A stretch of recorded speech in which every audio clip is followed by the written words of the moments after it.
As a responsible person with growing concerns for your privacy and personal liberty, you want to know where we're headed and what you can do about it. We ask the experts what you need to do to take prudent and responsible action to safeguard your family's wealth and well-being, and what basic first steps will help you to be aware and prepared. ReluctantPreppers.com. Welcome back, Reluctant Preppers. We have an important returning guest today. Andy Hoffman, Director of Communications for MilesFranklin.com, is here with us on Reluctant Preppers. First of all, thanks for joining us again here on Reluctant Preppers. Always a pleasure. And there were a couple articles that happened this week in the Wall Street Journal that just screamed, talk to Andy, because there was, you've been railing against some of the ineffective and deceptive practices of central banks and the Fed for some time now. And now it's coming out in the Wall Street Journal front page articles, a couple of them this week, talking about, specifically there was one headline earlier this week that says, negative rates, big surprise, more saving. The whole article talks about how the intended effect of trying to stimulate economic activity and to flush out cash out of savings and into circulation through driving down savings rates is backfiring, and we'd like to talk to you a little bit about that. And then secondly, related to that, is even though some of the major stock indexes are hitting all-time highs today, another article again talking about negative rates not being effective at driving down, containing surging currencies worldwide. So basically the ineffectiveness of this zero interest rate or negative interest rate policies. If I can just read a few little snippets out of the article on negative rates and then get your response. What it says right there, basically it's a little bit on page 1, but all of page 2 from earlier this week says, going negative was a big bet by central banks faced with a sluggish recovery from the financial crisis. Whether negative interest rates succeed or flop has huge implications for the global economy. Japan and Europe are already doing large volumes of bond buying to spur their economies, and their central bankers have little left in their toolkits. But some economists now believe negative rates can have an unintended psychological effect by communicating fear over the growth outlook and the central bank's ability to manage it. The signal to the consumer is that something is wrong. It's a crisis measure, says Carl Hammers, chief currency strategist at the Swedish bank SEB. So that unintended effect that people are smelling a mile away of the central banks cutting to zero interest or negative interest rates seems to be not lost on the common sense, common man, and small businesses. They quote about 4 or 5 different small business owners in there that are all saying, I'm not going to borrow any money. This is clearly a volatile and dangerous time. And we could look at some more of those specific anecdotes. But if you could just weigh in on the unintended backlash or unintended effects of negative interest rates, what they're really having. Yeah, well, the unintended impact is the unintended impact of going all the way back and going on a fiat reserve system. It just, one cataclysmic decision after the next, all in the name of kicking the can. Look, if printing money were that easy, everyone would just do it. The problem is that every country that's tried it throughout history has failed, and we're talking about like 1,000 tries. And the reason they do it is because when you get in power, if you can get that game going with the promises that it will be a good thing, you get yourself entrenched in a status quo in which you, who are running the country, get wealth and power until the system fails. And here we are at the end, the tail end, the terminal phase of the largest, most destructive fiat Ponzi scheme in history, because it encompasses the whole world and it's been leveraged many times over by modern advances in financial engineering and trading subversion. And here we are at the end game. I mean, as far as negative, the negative ramifications, there's too many to count. It's probably going to end up with World War III as far as the ultimate negative ramification. But I mean, look, you're talking about they're so desperate now. They got negative interest rates. I mean, they really, because the quote was you were reading about how they're monetizing bonds and going negative interest rates to stimulate their economy. But how does that stimulate an economy? I mean, if anyone just sat back logically, it doesn't stimulate anything. What it stimulates is the financial markets, and it puts more and more money into the hands of fewer and fewer, and and that money is printed money, so it dilutes the value of everyone else's purchasing power. Yeah, they do address that specifically. They do say low interest rates, quote, should encourage consumers and businesses to spend by depressing returns on savings and safe assets such as government bonds. Such spending should create demand for goods, help lifting sagging inflation. Yeah, well, it should, but the world went to zero interest rates 7 or 8 years ago, and it's at its, you know, I wrote a year ago in October, I wrote an article called "The Worst Global Economy of Our Lifetimes." That was a year ago. That was before things got much worse around the world, before Japan was forced to go to negative interest rates, before the ECB was forced to go with this insane QE program, which now includes corporate bonds, and Japan is buying stocks, and the whole world. We had our 667th rate cut last week. The U.S. GDP is the worst. I mean, 3 quarters in a row of 1%, and that's with goosing it. Now they're even admitting, the BLS, that the seasonal adjustments aren't even right. Of course they're not right, because they're overstating it, just like the inflation is being understated, and therefore the GDP has been negative for a long time. You know, we passed the marginal point, the point of positive marginal returns on debt years ago. Now all it does is make things worse. Every incremental dollar that's printed and every incremental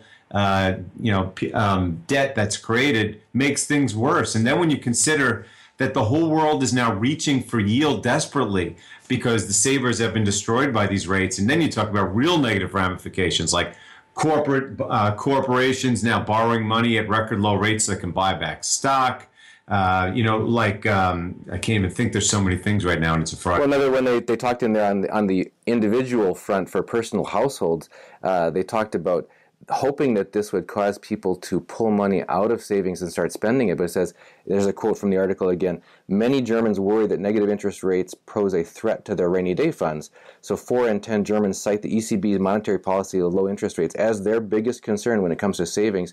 And it says, other central bank executives concede that negative rates may push some to save, because Yves Mersch, a member of the ECB's executive board, said in June that the possible households are hoarding even more because they need to save more to build up the same amount of wealth with the same amount of time span. And it goes on to talk about people trying to buy gold then instead. Well, the whole concept that lower rates, forget negative rate. I mean, negative rates, you're talking about people are literally going to lose their money. I mean, they're literally going to take it away from them, not just by inflation, but because of negative rates. But the whole concept that lower rates will make you spend money is insane. I mean, think about here, our rates in our bank are nothing. But okay, a year or two ago, it was 0.5%. So it went down, what we got in our bank, 0.5% to nothing.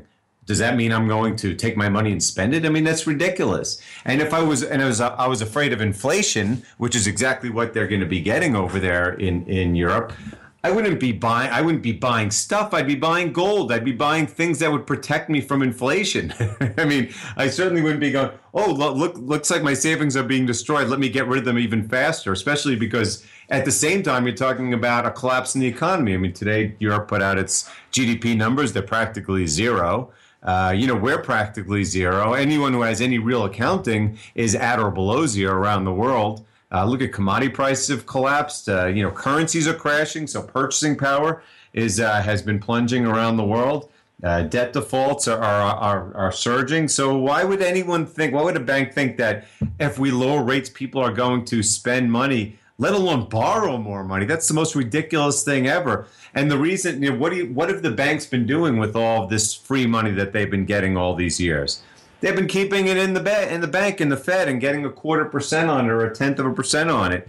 And now that it's negative, what are they doing with it? Well, they're putting in the stock market, of course, because they know that the governments are saying that they're going to buy the stock markets now. I mean, some of them are literally doing that. Switzerland, China, and Japan are telling you we're buying the stocks, just like they're buying the bonds. And others, everyone knows that it's going on here. I mean, how dumb you have to be to not recognize the dead ringer algorithm in the Dow. I mean, will anything ever make the Dow go down? I mean, if a nuclear bomb destroyed the New York, do you think the Dow would go down that day? It's at the point where everyone knows that the government is monetizing stocks. So that's where all the money's going. And what does that do? It causes wealth for a handful of people, and everyone else gets poorer because of inflation. So again, what I've always said is I've called it the evil tripod. This is all the tools that central banks have and governments, because they're one and the same.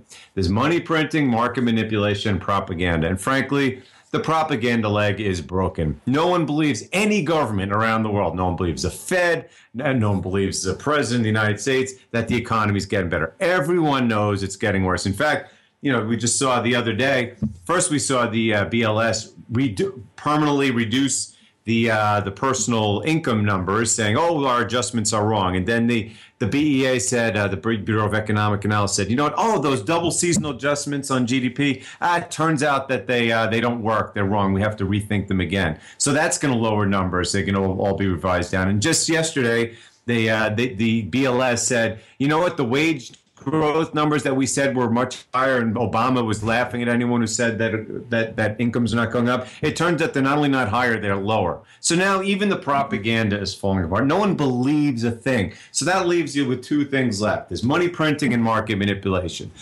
As far as the money printing goes, that's not working either, because clearly, as we're talking about here, economies could not be worse, and that's with negative interest rates. So no one, that part is completely dead. In fact, you're having the opposite effect, because the more that they print, the worse things are getting. In fact, you're seeing also finally the mainstream is talking about what I was saying all along. I said the Bank of Japan can do anything they want. They will never, ever get the yen to go down against the dollar. Why? Because that's what they want. What's going to happen is the yen carry trade is going to fall apart, because the yen's going to keep going up. So they can't even make it. And the other day, the New Zealand lowered their interest rate. The Australian dollar or the New Zealand dollar surged. They can't even print money right anymore. So all they have left now is market manipulation. And you know what? It's not working, because the only stock market that's really going up is what I've always called the last to go, the Dow Jones Propaganda Average. I wrote this week, I showed a chart of the Morgan Stanley Global Stock Index. It's at a massive triple top failure. It's falling apart. Look at China, the perfect example of what's really happening with stocks. Most of the United States stocks are down. It's just the Dow Jones Propaganda Average that's being propped up. So again, stocks are not going up anymore. Bonds, they're being held up, but there's no more market left. There's no more liquidity. The only people left in these markets, in the bond markets, are the governments. And as far as gold's going up no matter how much they try to hold it down, and pretty soon they'll lose control completely. So, we're at the point where almost all three legs of this tripod are broken. That's confirmed on the front page even of the Wall Street Journal this morning. The article, U.S. stocks notch a record trifecta. It says their stocks are benefiting from years of central banks' easy money policies that have pushed buyers into risky assets.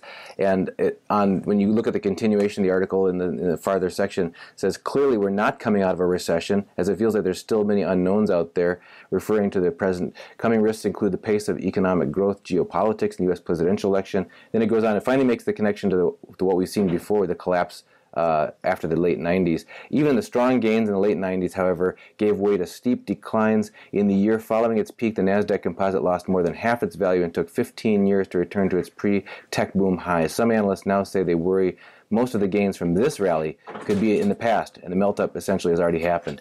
So there's nowhere in that article did they talk about strong corporate earnings. They're talking about corporate earnings. There's another thing. 6 quarters in a row falling earnings, and stocks are at an all-time high. Are we insane? Does anyone not really? And yes, you could say there's people who think that it's about reaching for yield. Heck, some could say that we're in the early stages of like a Venezuela, where the stock market explodes higher because of inflation. But the big picture of it, it's the government buying the stocks.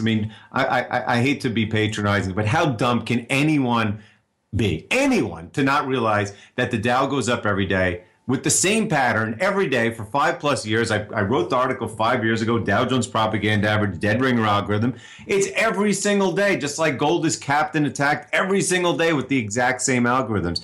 I wrote that the Dow and gold and paper, gold and silver, 3 or 4 years ago, I called them the last to go markets, because they're the most important. If there's 2 markets in the entire world that everyone's aware of, it's the Dow and it's gold. And that's why these two are the most manipulated. Everything else is falling apart. European stocks, look at Italian stocks, Spanish stocks, they've gotten destroyed. Chinese stocks are down. Japanese stocks are going down, and pretty soon the government will own the entire Japanese stock market. Again, the whole thing is coming apart at the seams. Yeah, we're in the doldrums of summer, blah, blah, blah. But something will come around, like today's retail sales number, or who knows what it'll be Monday, or the Italian referendum, or a million other things will come along and destroy the best laid plans. Because right now we're hanging by a thread. The powers that be's end game is almost here, and it is hanging at a thread right now. Speaking of retail sales, another headline today in the Wall Street Journal: Macy's will close 100 additional stores. Later in the article it says, while chains including Macy's, Kohl's, and Penny's have closed hundreds of stores in recent years, the culling hasn't been fast enough to offset persistent sales declines. Others have moved to shrink, with chains such as Office Depot, Sports Authority, Walmart Stores, Inc.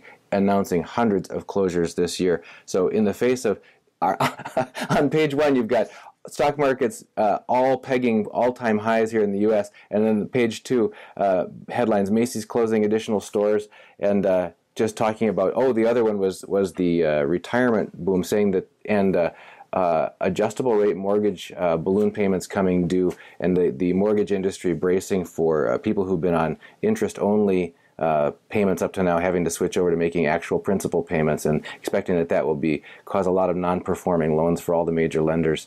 So it's at least there's some evidence surfacing in the Wall Street Journal, at least, that the high stocks are not tied to high business performance, and in fact the actual fundamentals of a lot of these borrowing industries are on life support. Yeah, that's what I mean by the propaganda doesn't work anymore. Even the mainstream, at some point, if they want to stay in business, because let's face it, the Journal and CNBC, their ratings are at all-time lows. Even Fox Business News, their ratings are at all-time lows. That's why they wound up firing their president. They were like the greatest. No one's listening to these people anymore. Whether they're commentating on politics or economics, all the lies are being seen through right now. I mean, how could the government possibly be telling us that there's all these retail jobs? Forget that retail jobs that are being created are now like 5 hours a week at minimum wage. But with all these numbers with retail, let alone waiters and bartenders, with all the restaurant index is at its lowest since the worst of the financial crisis. People aren't going out to restaurants anymore, and yet they're telling us that there's all these new retail and restaurant jobs. I mean, give me a break. No one is listening anymore. And like I said, you look at the average currency around the world, and it's at, near, or in many cases well below its all-time low. Just like the gold price in almost every currency is at or near an all-time high. You can only get by with propaganda and manipulation for so long, and we're so close to the end now because the debts are parabolically exploding. I'm laughing here at Trump putting out this tax plan which is going to add $10 trillion to the debt, and he thinks that's a good thing. And then Hillary Clinton, she doesn't get enough. No one likes her plan enough, so she just mimics his plan, which is again. All that they have left is to print money and manipulate markets, and it's just not working anymore.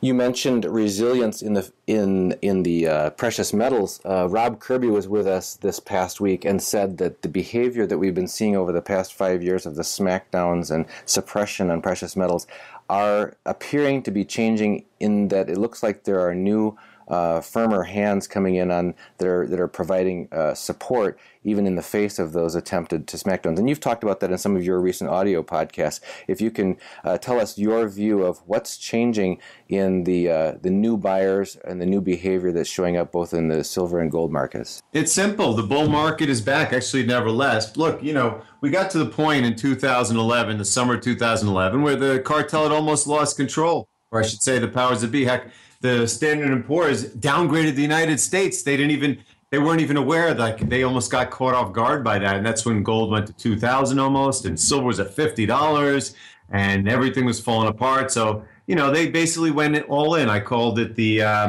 point of no return. First with Draghi's whatever it takes. Well, actually, first it was hitting gold down in 2011, and then Draghi's whatever it takes. And basically for 4 years, they've commandeered the gold and silver markets every trade, and they've said we will never let the stock market go down, and we will QE interest rates into oblivion. And what did it buy them? It bought them 2 years in foreign markets, because currency started collapsing 2 years ago, so gold bottomed 2 years ago everywhere else, and it got them about 4 years in our market of deferring or delaying the bull market, and here we are. It's back.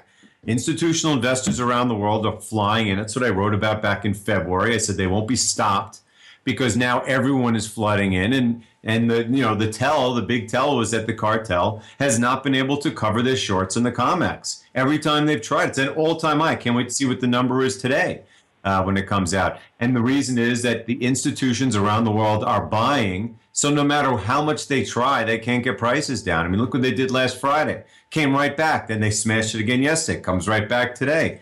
I mean, they're going to lose big time. I believe that, by the end of this year, you're going to see an entirely different world, both in precious metals and everything else financially related.